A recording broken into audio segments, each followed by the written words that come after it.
नमो बुद्धाय। आज हम सुनेंगे एक ऐसी कहानी जो हमें ले जाएंगी हजारों वर्षों पहले की उस पवित्र भूमि पर। आज की जो हमारी कहानी है वो ऐसी कहानी है कि जो हमें हजारों वर्ष पहले की जो पवित्र भूमि थी उस पर ले जाएंगी, जहाँ पर बुद्ध जीवित थे और जहाँ उनके एक महान शिष्य ने अपने पूर्व जन्मों के कारण उन्हें पहचान कर उनके चरणों में स्थान पाया। उस हजारों वर्षों की पवित्र भूमि पर जहाँ बुद्ध जीवित थे और जहाँ पर उनका एक शिष्य था, महान शिष्य, जिसने अपने पूर्व जन्मों के कारण बुद्ध को पहचान कर उनके चरणों में स्थान पाई थी। यह कहानी सिर्फ एक जीवन की नहीं बल्कि कर्म, संकल्प और पुनर्जन्म की चक्र यात्रा की है।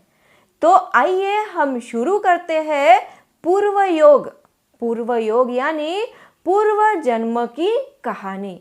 यह कहानी मिलिंद प्रश्न से ली गई है। बहुत पुराने समय की बात है, जब गंगा नदी के किनारे एक विशाल और सुंदर विहार था। बहुत पुराने समय की यह बात है जब गंगा नदी के किनारे बहुत ही विशाल और एकदम सुंदर ऐसा विहार था। वहाँ अनेक भिक्षु विहार करते थे, अनेक भिक्षु वहाँ रहते थे। वे बुद्ध के गुणों का स्मरण करते हुए प्रतिदिन ध्यान करते और अध्ययन में लीन रहते। इस विहार में जो गंगा नदी के किनारे था, अनेक भिक्षु रहते थे और बुद्ध के गुणों का स्मरण करते हुए वे प्रतिदिन ध्यान करते और अध्ययन में लीन रहते थे। इन्हीं भिक्षुओं में एक दिन एक भिक्षु किसी कारणवश बहुत क्रोधित हो गया। ये जो भिक्षु का समूह था, इन्हीं में से एक भिक्षु किसी कारणवश बहुत क्रोधित हो गया। उसने देखा कि एक श्रमण अपने शरीर पर गंदगी फेंक रहा है।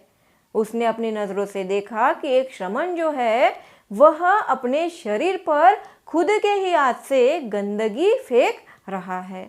उस क्रोध में भिक्षु ने श्रमण के ऊपर एक डंडा मारा। वह पहले से ही क्रोधित था और अपने क्रोध के कारण उसने उस श्रमण को एक डंडा मार दिया। वह श्रमण डर कर वहां से भाग गया। उसके मारने की वजह से वह श्रमण जो था वहां से डर गया और भाग गया। थोड़ी देर के बाद में जब भिक्षु का गुस्सा शांत हुआ, क्रोध शांत हुआ, जब भिक्षु को अपनी गलती का एहसास हुआ तो वह बहुत पछताया, अपने किए पर बहुत पछताया। उसने वही संकल्प लिया, उसने उसी जगह पर संकल्प लिया, मैं अब किसी को कभी भी चोट नहीं पहुंचाऊंगा। आज के बाद में जो मेरे से इस बार गलती हुई, ऐसी गलती मैं कभी दोहराऊंगा नहीं और किसी को भी मेरी वजह से चोट नहीं पहुंचाऊंगा। मैं इस जीवन में जितना भी पुण्य कर सकता हूँ करूँगा। मेरे से जितना पुण्य जमेगा मैं उतना पुण्य अपने इस जीवन में करूँगा, ताकि मेरे अगले जन्म में मुझे एक बुद्ध के साथ समय जन्म मिले। मेरा जो अगला जन्म हो, मेरे इस पुण्य करने की वजह से मेरे अगले जन्म में मुझे एक बुद्ध के समय जन्म मिले और मैं पुनः मानव रूप में जन्म लेकर बुद्ध का शिष्य बन सकूं। जब भी बुद्ध का जन्म हो, मैं पुनः मानव का रूप लेकर जन्म लेकर बुद्ध का शिष्य बन सकूं। इसीलिए आज से मैं पुण्य कार्य करना चालू करूंगा और आज के बाद में मैं कभी भी किसी को भी चोट पहुंचाऊंगा नहीं और मैं जितना ज़्यादा हो सके उतना पुण्य अर्जित करूंगा। उस भिक्षु ने स्नान किया, गंगा नदी के किनारे खड़ा होकर सूर्य की दिशा में देखा और उसने अपना संकल्प दोहराया। वहीं से उसने अपने संकल्प को दोहराया। उस क्षण उसकी भावना इतनी शुद्ध थी कि आकाश में सूर्य का तेज भी और अधिक चमकने लगा। उसके इस संकल्प से आकाश में जो सूर्य था उसका तेज जो था वो और अधिक चमकने लगा। वह भिक्षु अपने पूर्व जन्मों में जो संकल्प करता गया, वह भिक्षु अपने पूर्व जन्मों में जो भी संकल्प करता गया वह सब कर्म के रूप में इकट्ठे होते गए। जो भी संकल्प वह करता गया वो सब उसके कर्म के रूप में इकट्ठे होते गए। समय बीतता गया, युग बदलते गए और अंततः वह महान आत्मा फिर से धरती पर जन्म लेने वाली थी। समय बदला, युग भी बदलते गए और वह इस धरती पर पुनः जन्म लेने वाला था। देवलोक में देवताओं ने देखा कि यह आत्मा पुनः जन्म लेने वाली है। देवलोक में जो देवता थे उन्होंने देखा कि यह जो आत्मा है वह पुनः जन्म लेने वाली है और उसमें एक तेजस्विता है। उस आत्मा ने जन्म लिया एक अत्यंत विद्वान, शीलवान और धार्मिक कुल में। जब उसने जन्म लिया तो उसका जन्म हुआ एक अत्यंत विद्वान, शीलवान और धार्मिक कुल में। उसने अपने जीवन में सभी विद्याएं सीखी। जितनी भी विद्या थी वो सभी विद्याएं उसने अपने जीवन में सीखी। वेद, स्मृति, संहिता, न्याय, योग, वैद्यक, संगीत, व्याकरण, खगोल शास्त्र, तंत्र मंत्र और बहुत कुछ उसने अपने जीवन में सीख लिया। वह अत्यंत ज्ञानी बना। ये सब सीख के वह अत्यंत ज्ञानी बना, इतना कि उसे सारे ब्राह्मण श्रेष्ठ मानते थे। वह इतना ज्ञानी बन गया यह सब सीख के कि सारे ब्राह्मण उसे श्रेष्ठ मानते थे। वह इतना प्रभावशाली था कि लोग उसे देखकर कहते, ऐसा मनुष्य पुनः जन्म नहीं लेता। उसे देखकर लोग भी ये कहने लग जाते कि ऐसा मनुष्य पुनः जन्म नहीं लेता। एक दिन राजा मिलिंद नगर भ्रमण पर निकले। उन्होंने एक जगह देखा कि लोग किसी एक व्यक्ति के ज्ञान, तेज और शील की चर्चा कर रहे हैं।